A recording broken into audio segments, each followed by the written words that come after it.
This message is brought to you by Wonder Wellness Cannabis Gummies. Where is your journey to wellness taking you today? Wonder offers the convenience of effects-forward, low-dose gummies to take you there. Relax, laugh, or focus. It's your choice. It's cannabis in control. Discover the wonder of cannabis and wellness. Visit us at wonderwellness.co. These products are intended for persons 21 plus in Illinois. Individual experiences may vary. Handle on the News. Late edition. Handle on the News. Bill Handle. Wisely wields the sword when required, but believes in seeking peace. And now, here's Bill Handle. It is a Friday morning, March 19th, as we finish the week. Handle and the morning crew, and let's get right into it. Handle on the News Late Edition. It's a super segment, which means no commercials from now till the top of the hour. And I want to humbly apologize to those of you that listen to this show for the commercials, because I know how much this is going to devastate you.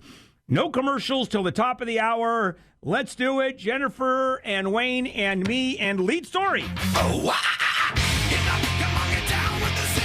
And Dr. Fauci and the CDC is warning us about the fourth surge. And right now, we're on the precipice of that surge happening.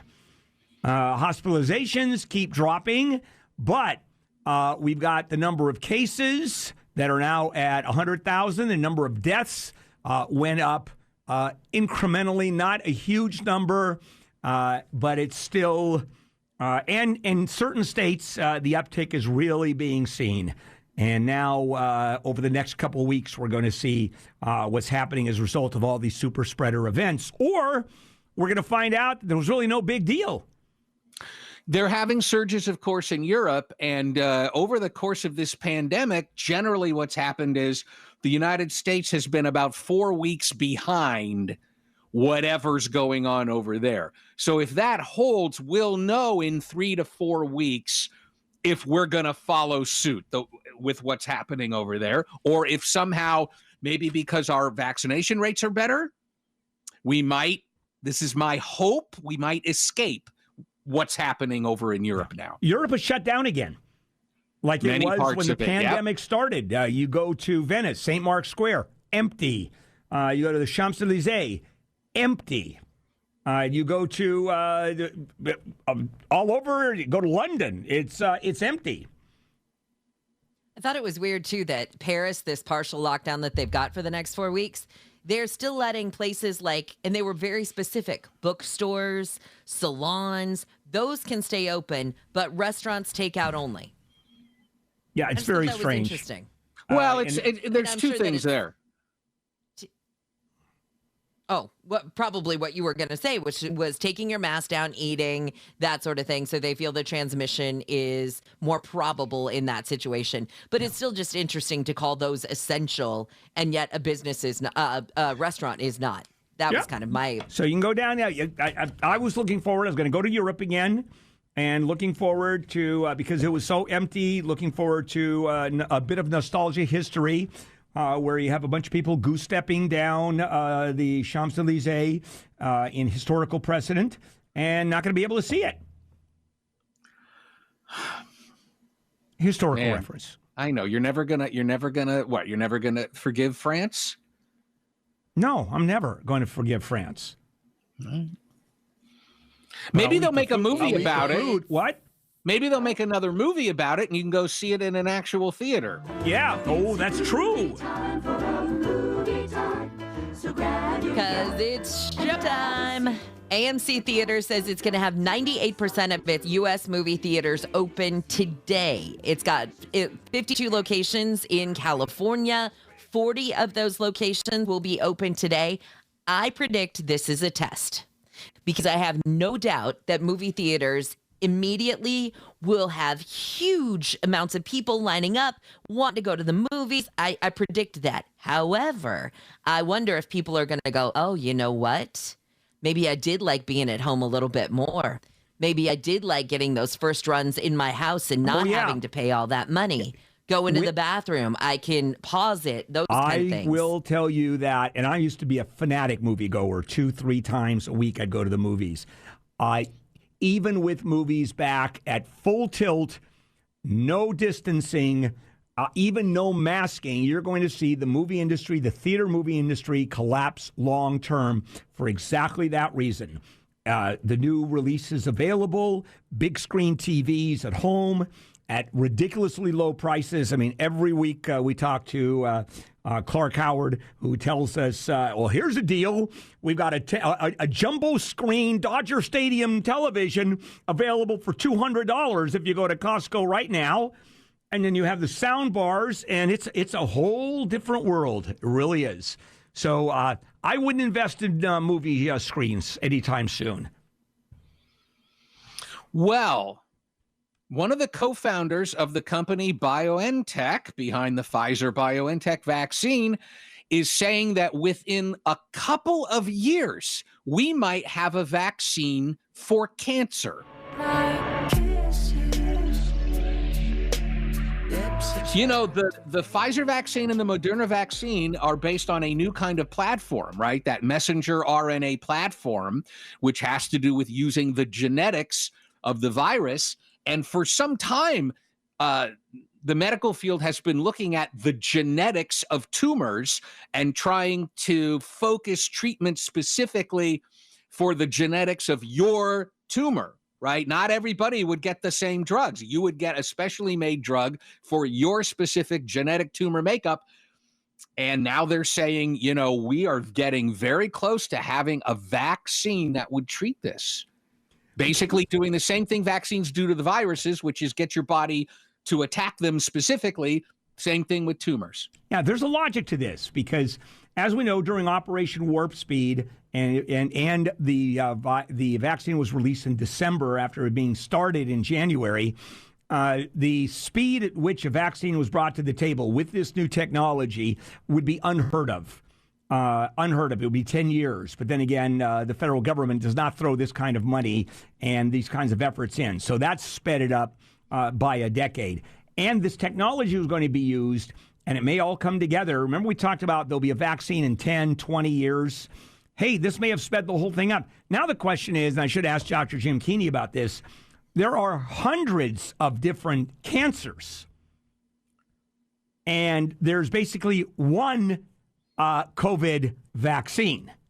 Now, there are variants of it, but your cancers, your leukemia, your non-Hodgkin's lymphoma, they're all different cancers. So we don't know how far that's going to go, but all of this is good news. President Biden and Vice President Harris are going to Atlanta after the deadly shooting at 3 massage parlors there. Now, they're expected to meet with Asian American leaders to talk about the recent increase in violence against Asian people, but the cops keep stressing at this point, they are not calling this a racially motivated attack.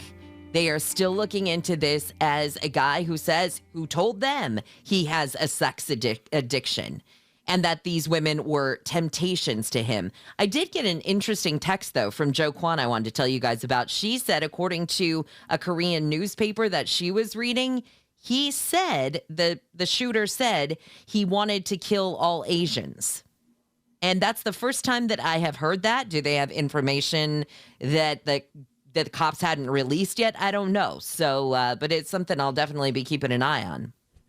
Just as a side note, when the president ordered flags at half-mast around the country, it took me somewhat for a loop because is it going to be one of those things whenever a given number of people are killed, the flags now start flying at half-mast when usually it is for leaders, it is for people in government who have extraordinary influence. So I'm wondering if we're going to go to the point now where every time there is an incident like this, we're going to see flags at half-mast, which means we're going to see it 50% of the time.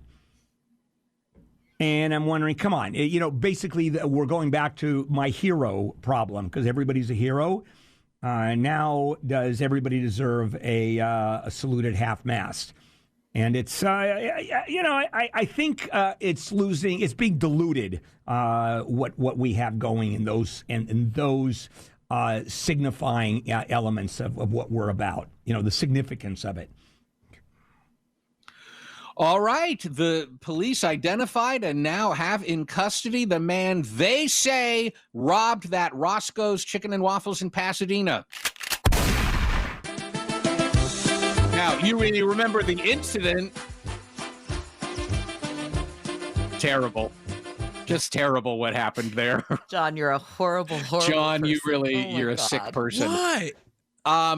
This happened, you may remember it, back on February 3rd. The guy goes into Roscoe's. He's not wearing a mask. There's an argument. He leaves. He comes back. Now he's wearing a mask, but he also has a gun, and he takes people's foods.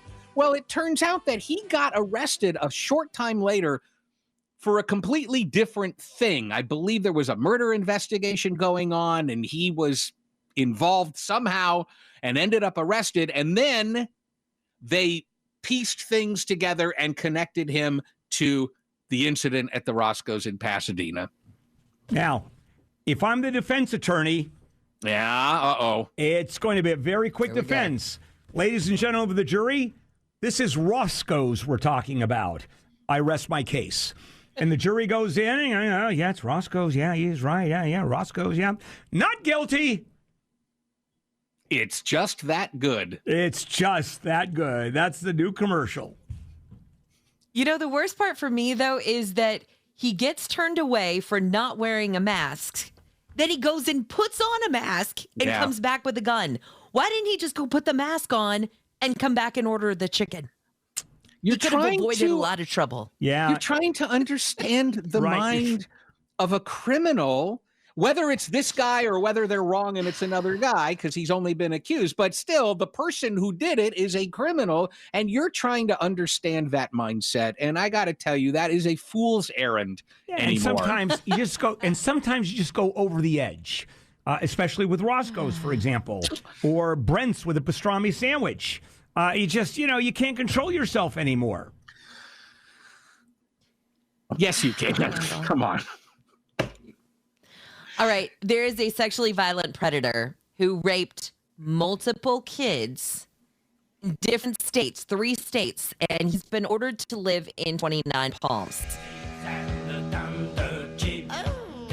Now, the sheriff's department says that his name is Lottis Roten, and his crimes took place in L.A., Orange counties, Florida, and Tennessee. He's now 71. He was first convicted in the sexual assault of a 13-year-old in Florida. He was found guilty of that. He has now traveled around. He ended up in Southern California on parole, and between April and June of 1984, he sexually assaulted 3 girls, 2 who were 14 and 1 who was 17. And now they're releasing him in 29 Palms. He has been up to this thing for more than 50 years. How does this guy get out? How? Because we don't have life without parole for this kind of thing when we should. That's why. Assuming that someone has paid their debt to society, and I put that in quotes, someone gets 30 years, 40 years, whatever it is, and now they're out. Now what do you do with them? They have to live someplace, and where do you place them? And nobody wants them. And what do you put them out in the desert? That's what they're doing. Yeah, that's what they're doing. Here's a tent, which means they're never going to be able to work, which means they're never going to be, who's going to want them at work? But it's a real problem, and the only answer is, of course, do what you say, is life in prison without possibility of parole. Now my question is, what's the level of life imprisonment without possibility of parole? Do you have to have multiple rapes? Do you have to have exposing oneself? No. I understand. Some of these I can answer. Multiple rapes, I'm leaning yes. Exposing yourself, no, not life without parole for that. I think the thing is this, because we get caught up in these kinds of discussions, and understandably so, but it's like, let's start with an agreement that this kind of person with his record should have pulled life without parole some time ago. Amen. And then we can worry about how far do we expand it and what other kinds of offenders do we sweep up in this. But this is an extreme case. So let's start with the extreme cases. Yeah, but there are plenty of non-extreme cases. Yes, but let's start. We don't even have it for him, though, is Fair my enough. point. Why, like, let's get it for him or people like him, then we can have the other discussion. Army Hammer is under investigation by the LAPD after a woman has accused him of sexual assault. So what happened here is back on February 3rd, a woman went to the police and reported an attack.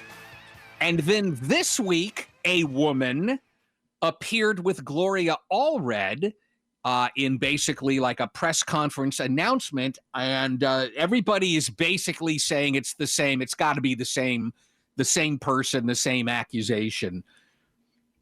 So the LAPD has probably been investigating this since back in February. We're hearing about it now, I'm assuming, because of Gloria Allred's video call this week. You know, we've heard some pretty disgusting things that Governor Cuomo in New York is being accused of either have said or having done. But this one's pretty gross because it has to do with mounting someone like a dog. So there's this woman, Lindsay Boylan, who says that she was inappropriately or sexually, she had sexual innuendos made at her by the governor. Now, she says that at a news conference, Governor Cuomo was showing off his new puppy, a shepherd mix, right? And after the meeting, Lindsay Boylan made her way over toward the entrance of wherever they were with the governor, and that the dog comes up next to her. And the dog starts jumping up and down, and Lindsay Boylan says she reached out to calm him and then backed away when Governor Cuomo allegedly said if he were a dog, he would try to mount her as well. Now, Linda, she is, this is the woman who's made several different accusations against the governor, and they're coming out one by one. They're trickling out. And you wonder, is that for political purposes? And by the way, I'm not arguing that whether he did or didn't do it. I'm talking about releasing of the information. Is this the death of 1,000 slices? The Chinese death. Am I even allowed to say that? Chinese death? I've never heard it. I've never heard that phrase, death by 1,000 cuts. I've never heard it when people say it also using the nationality that you just mentioned. So that's news to me. Okay, how about the drip, drip, drip, the Chinese drip, drip, drip? Oh, my God. Bill. Do I have that wrong? Stop yourself. Yes. Just stop. I don't know if you have it wrong, but it's wrong. Okay. Peloton is warning owners to keep their kids away from the treadmills. Apparently, there was an incident where a child died. Now, it's one of these interesting situations where apparently at Peloton, they know who and what happened. They're not releasing any details of the incident, but they're taking the opportunity to warn everybody else that it can be very dangerous. Well, you would think so, because they have warnings on those treadmills. Do not get off while the treadmill is in motion. So if you have an aberrational case, and we have no idea what this is about, is it a bad design? Is it a failure to warn? Because sometimes when you have failures to warn, if you're looking at all the possible injuries that could happen, you would have failure to warn posters all over the entire gym relating to one piece of equipment. Yeah, all exercise equipment is dangerous for young kids. There's like 25,000 kids every year are hurt on exercise equipment. So it's not that there's something specific about Peloton's treadmills. It's just that whatever happened was a Peloton, I'm assuming. Heck, I've been tossed off a treadmill because my idiot butt was texting while I was walking, not paying attention, tripped myself up, and there I go. Well, that's on you. That's on you, not the treadmill. Well, then you have to do. Here's another warning: don't text while you run. Yeah. I'm a statistic. Are we done? In a No, we have one skydiving more. school. Oh, all right. A skydiving school in Lodi has been ordered to pay over $40 million in a skydiver's death in 2016. Now, it was actually the skydiver and his tandem teacher. They were coming down tandem together, and the teacher tried to pull the parachute, and it didn't go, and the two of them died. And now the 18-year-old's family has been given this huge settlement because I think it went further than just they couldn't open the parachute at that time. This particular facility has had trouble in the past, and they were able to, am I right, guys? They were able to sort of create a pattern of... Well, they've had almost 24 fatalities since 81. Also, the instructor was still on a probationary period, and they're saying he didn't have appropriate emergency training as well. So Bill, you're the lawyer. That's a lot of negligence. Yes, I would think so. Yeah. Also, jumping out of an airplane without a parachute would be some form of negligence also, but I don't think that's the case here. Wow. All right. You know what? I've never understood people that did that. You know, there's an old saying that I still ascribe to. Why would you want to jump out of a perfectly good airplane? Well, some people like the thrill. Loves it. Scott loves it. Says there's nothing like it. He's a lunatic, though. So, case in point. Case in point. This message is brought to you by Wonder Wellness Cannabis Gummies. Where is your journey to wellness taking you today? Wonder offers the convenience of effects-forward, low-dose gummies to take you there. Relax, laugh, or focus. It's your choice. It's cannabis in control. Discover the wonder of cannabis and wellness. Visit us at wonderwellness.co. These products are intended for persons 21 plus in Illinois. Individual experiences may vary.